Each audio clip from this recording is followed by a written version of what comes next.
And I'd like to welcome my first guest, historian and political analyst, Mr. Peter Rushton. Thank you so much for being with us, sir.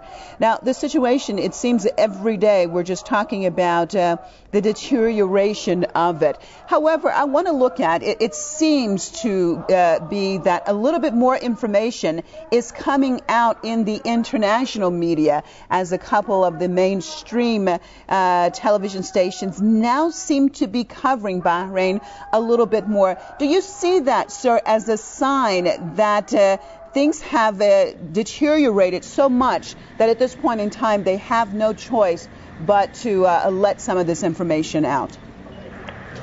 I think it's a sign of two things. First of all, it's a sign of the deterioration of the situation on the ground in Bahrain. It's also a sign of the fact that over the last few years, the international media situation has changed so much that it's no longer possible for the Western media to keep the lid on the situation in the way that they might have done a few years ago. Because what they don't want, of course, is to get into a situation where it becomes nakedly obvious that the Western media is engaging in a propaganda initiative, while other media outlets that, thanks to technology, either through the internet or through satellite TV or whatever, people in the West are able to access, are reporting on it. The contrast would just be too great in the modern world. So I think it reflects those two things. The dramatically deteriorating situation on the ground and the fact that it's no longer credible to pursue such a blatant propaganda line as it would have been a few years ago. But we know, Ms. Rushton, that a couple of weeks ago, a BBC reporter actually came out and said that the story of Bahrain is not something that the Obama administration wants to get out. So it seems that there has been a conscious effort at this point to try to get more involved in the story. Now, let's look at the situation actually on the ground in Bahrain. Now that more of, for example, of the mainstream media is getting involved in this, do you think that there's going to be more pressure put on the Bahraini government internationally actually to make them at least initially ease up on a lot of the restrictions that have been implemented?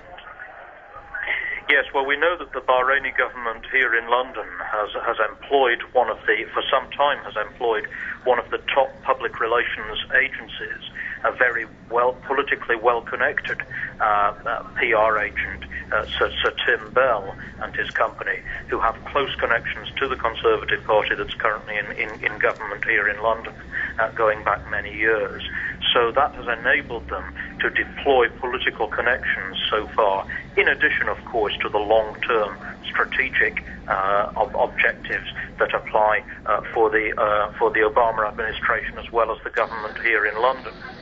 We also know that the British authorities here for many decades had actually been directly responsible for the security situation in Bahrain, since it was British officers dating back many decades who had actually put in place that security apparatus and trained those security officers. One of them, in fact, retired a few years ago with a knighthood from the British government for his services in Bahrain. So you can see that with those types of connections, particularly in the case of Bahrain, the British government and the British authorities are likely to face increasing pressure and increasing exposure the more that journalists look at it, the more Bahrain moves up the news agenda, if you like. And tragically, of course, it very often takes deaths on the ground and extreme suffering on the ground before things move up the news agenda. Once it's on the agenda of Western journalists, it's difficult to see how the British authorities can avoid a number of very serious questions going back many decades.